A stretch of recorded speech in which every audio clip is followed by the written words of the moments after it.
tubs then.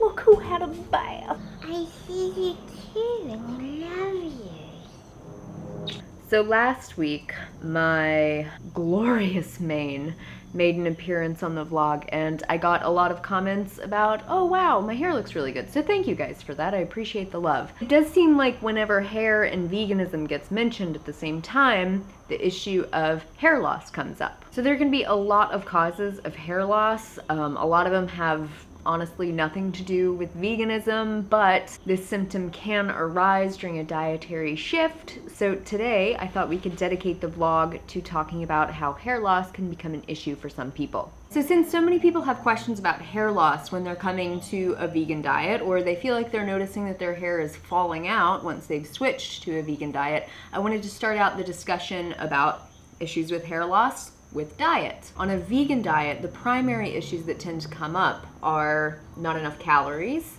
not enough iron, not enough essential fatty acids, and possibly not enough B vitamins. So when a lot of people switch to a vegan diet, they don't understand that they have to increase the amount of volume of food that they're eating to be able to get enough calories, because vegan foods, especially whole plant foods, are not as calorie dense as the animal foods that we're used to eating. If you guys have been following me for a while, by the way, thanks, you know that I eat big. I eat big meals. It doesn't affect my weight at all. It makes sure that I'm getting all of my nutrients. It makes sure that I'm getting enough calories, because if you're not getting enough calories, your thyroid function will actually go down. And low thyroid function is highly correlated with loss of hair and weight gain and fatigue and constipation and all kinds of other stuff that we don't want to have to deal with. So just make sure that you're eating enough food. The next dietary issue, which is especially common among women because we go through a monthly process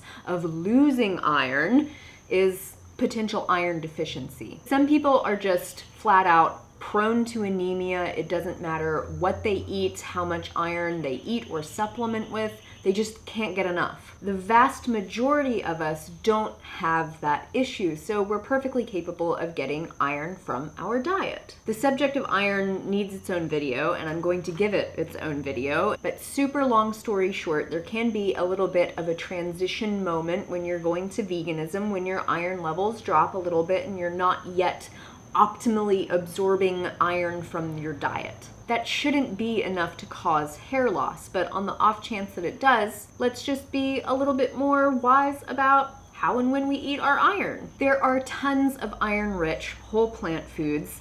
Today's entire day of eating is going to be about those foods, so stay tuned. But if you want more information about iron or any other nutrient on a vegan diet, I highly recommend picking up this book. I know I've talked about this book about 1,001 times. If you haven't bought it yet, I'm not sure why, but I highly recommend it, okay? Okay. The next nutrients that can affect our hair health on a vegan diet are essential fatty acids. Those are like your omega-3s, essentially. Your body can manufacture most of the fatty acids that we need, like saturated fats, and there are plenty of unsaturated fatty acids in whole plant food diets. But on a vegan diet, it's smart to be wise about how you're gonna get your essential fatty acids. So I made quite an in-depth video about that. I'll link it up above here. You can watch that if you have more questions, but I get my essential fatty acids from eating things like ground flax and chia seeds, which are incidentally also really high in iron. And in the last year, I have started taking this supplement. And the last nutrients that you need to be mindful about on a vegan or plant-based diet are your B vitamins. So not getting enough B vitamins is mostly an issue for junk food vegans. First and foremost, I've talked about it before in my supplements to consider video. Everybody needs to be taking a B12 supplement. They're easy, they're cheap, they're everywhere, just do it. Beyond that, B vitamins are abundant in whole plant foods. Once you start processing and refining plant foods and you get into the vegan junk food realm, a lot of those B vitamins tend to disappear. But if you're eating lots of whole grains and beans and vegetables and fruits and starchy vegetables and things like sweet potatoes and pumpkins and leafy greens and all the goodness, you really don't need to worry about your B vitamins. You should be getting plenty. If you're concerned about any of these nutrients, I suggest tracking your food intake for a few days using a program like Chronometer and just get a good idea of where you are. Okay, so now that we've gone through that, I'm going to get started on my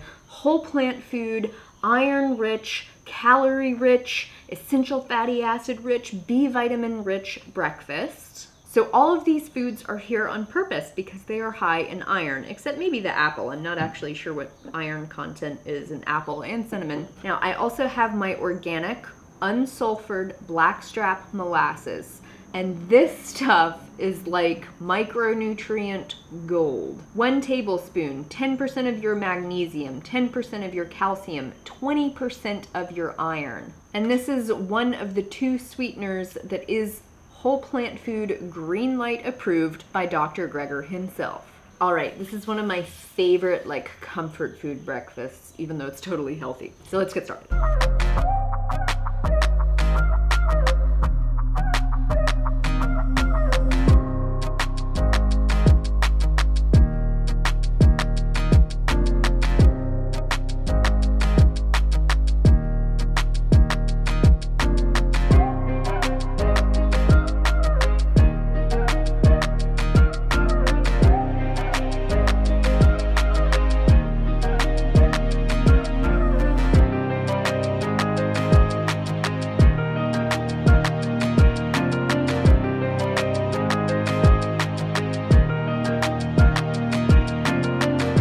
I don't know why, but every time I'm around molasses, I always talk like this. I was born in Tennessee. There we go. Look at that. So while I'm waiting for my super iron-rich breakfast to become a little bit less molten, I am going to talk to you guys about some of the other reasons that you could be experiencing hair loss on a vegan diet. So after diet, I would say the most likely cause that you're experiencing hair loss would be hormone issues. We now live in a world and our civilizations are set up in such a way that I honestly think it's just really difficult to have healthy hormone levels. Our poor bodies are trying to deal with a lot. Hormone disrupting chemicals and pesticides and car exhaust and plastic and the foods that we eat. And if people are eating animal foods, you're dealing with a lot of bioaccumulated hormone disrupting material and the actual hormones from the animal foods. I've made several videos about hormone issues. I'll link some of them up above and down below. They're the older style videos, so swearing, be aware. But for us ladies, especially if your estrogen and progesterone balance is like way off or super wonky, you could have some issues with hair loss. In my experience and in my opinion, the best ways to deal with wonky hormone issues is through really good diet, eliminating as much of the hormone disruptive inputs as you can, so like no more plastic water bottles, avoid eating out of plastic as often as possible, plastic packaged foods, especially if it's like a wet or an acidic food or a fatty food. Obviously, get the animal products out of your diet. There's no space for them on hormone healthy diets, and stick to whole plant foods as much as is possible and practical for you. Make sure you're getting plenty of sleep and rest and rejuvenation. I've also had some luck. It's been limited and it's like hit or miss, and sometimes it messes me up more than it helps me get balanced, but sometimes taking herbal supplements has been helpful. I tend to take herbal supplements that are from an acupuncturist or other practitioner of traditional Chinese medicine because they have specific blends that have been used for thousands of years, has a good track record, as opposed to just going to the store, buying random herbs and start popping those or drinking them as tea. Along those same lines, acupuncture was really effective for me for getting my hormones and my nervous system and just my endocrine system in general all balanced. And like I mentioned earlier when we were talking about diet and eating enough, if your thyroid hormones are out of whack, there's a really good possibility that your hair will start to thin. The thyroid is an endocrine organ. It's part of your hormonal system. It's very sensitive to things like stress, insulin resistance, and the quality of your diet. And I really think there's something to say for thyroid health and the quality of your relationships and your ability to express yourself. Everything is interrelated. And most important is figure out how to live a life that doesn't stress you out all the time. Like, there are certain stresses in life that are just unavoidable. Can't do anything about it. Gotta live with them, gotta live through them, gotta learn how to cope. But there's other stuff like needless interpersonal drama, or worrying about finances so you can afford a huge house or buy tons of really nice clothes or like be accepted by your neighbors. Pushing yourself and your schedule to within an inch of your sanity. It will literally make your hair fall out. And I'm gonna make a bit of a generalization right now. Just bear with me. 99% of the comments that I have gotten about someone dealing with hair loss have been as follows. Oh my god, Lily, you have to help me. I went vegan. I'm doing everything perfectly. And my hair is falling out. It's just falling out. I'm gonna be hairless. Oh my god, what do I do? Oh my god. And I empathize because I spent part of my life that way. I still do. Like, I still have to catch myself when I get into those oh my god freak out moments and be like, okay, nervous system, calm down. Like, let's get it together. So like, I get it. And I get having a physical symptom that's so scary. But you gotta stop freaking out. Because cortisol, stress hormones, it just ruins everything in your body. It ruins your experience of life. It ruins the quality of your skin. It breaks your organs down. There's just no point to it. Like, the sun will keep rising and setting if we're not freaking out. It's something that we gotta deal with if our health and well-being is going to be optimal, and if our hair is gonna want to grow out of our heads. Okay, I will see you guys for lunch.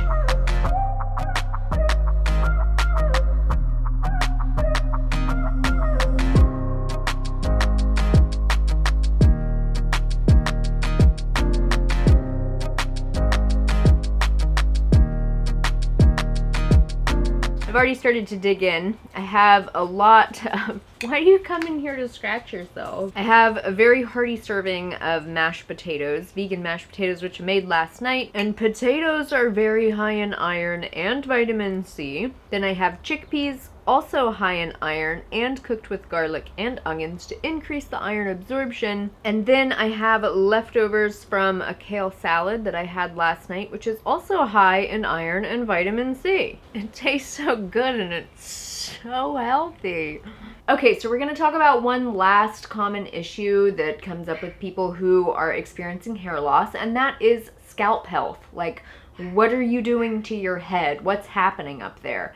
A lot of personal care products are full of really questionable ingredients, including things like tons of fragrances, and there are even some shampoo brands that add things like silicone to their recipe, to shampoo and conditioner, to try to get rid of frizz and make your hair look more sleek. But that silicone can actually end up clogging your hair follicles, and it actually makes your hair fall out. I've heard that clogged hair follicles are an issue in general, even if you don't use shampoo that has silicone in it. And I've really been enjoying this DIY hair scalp oil that I've been making and using for the last year or so. I do have a video about it. I'll link it up there and down below. I also see a lot of people having issues by trying the no poo method, where they use baking soda to wash their hair. So baking soda is super alkalizing, and your hair and your skin likes to be more acidic. So I definitely recommend against putting baking soda on your head. Just don't do it. Another common issue are hot tools, you know, hair dryers, hair straighteners, hair curlers. All of those create a lot of heat, and it's very intense heat, and it ends up all up in your hair follicles. Not only could it be damaging to the hair follicles, but a lot of these products and procedures that we put our hair through makes the hair shaft brittle. And what I've heard, what I think we've all heard for years and years, is that the more you damage your hair and the more brittle your hair becomes, the more likely it is to break. And when your hair breaks, oftentimes people will experience a hair breakage, especially if it's close to the scalp, as if they are just losing their hair. There's also a condition known as traction alopecia, where if you have your hair in tight hairstyles like this, it pulls on the hair follicle so much that the hair follicle can lose its blood supply and end up falling out. A lot of people are also just particularly prone to growing fungus, and no judgment, I think I might be one of those like fungus rich people because I put plenty of tea tree oil in my DIY hair scalp oil thingies, and that really helps with any itchy scalp symptoms that I may have, or like dandruff issues. And then I've also found that because your hair, your scalp, your skin really appreciates being more acidic, doing regular vinegar rinses has been really beneficial to my hair. So I use about 1/4 cup of vinegar. You can use apple cider vinegar or just plain distilled white vinegar, and you mix that 1/4 cup with quite a bit of cold water, cold fresh water, and then you just pour that over your head after you're done showering. I do usually rinse it out right quick with more cold water because it smells so bad, but it seems to have done its job. Okay? So the way that you're treating your scalp and hair and the products that you use and the type of heat that your hair is being exposed to is really, really important when it comes to hair loss. Okay, so that should just about do us. I'm gonna go get started on dinner.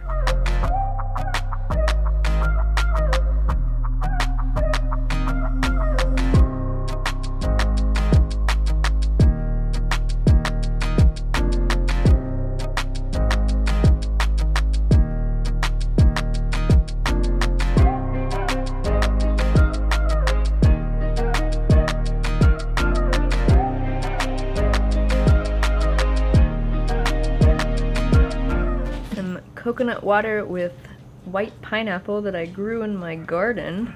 You should have some of this, babe. It's amazing.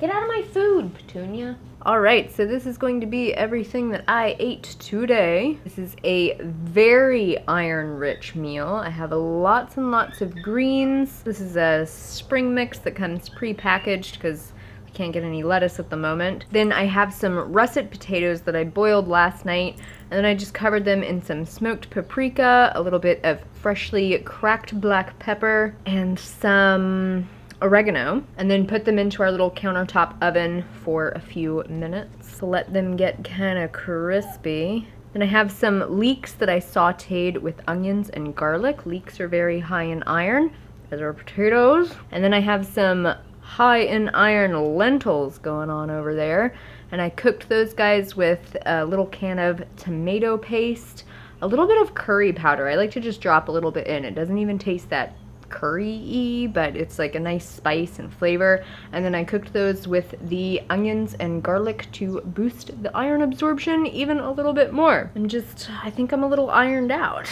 There's certainly no need for me to eat this way every day. And then a little leftover corn on the cob and some broccoli sprouts. I was calling you over trying to get you to drink some of this, but you didn't come, so. Oh, you weren't.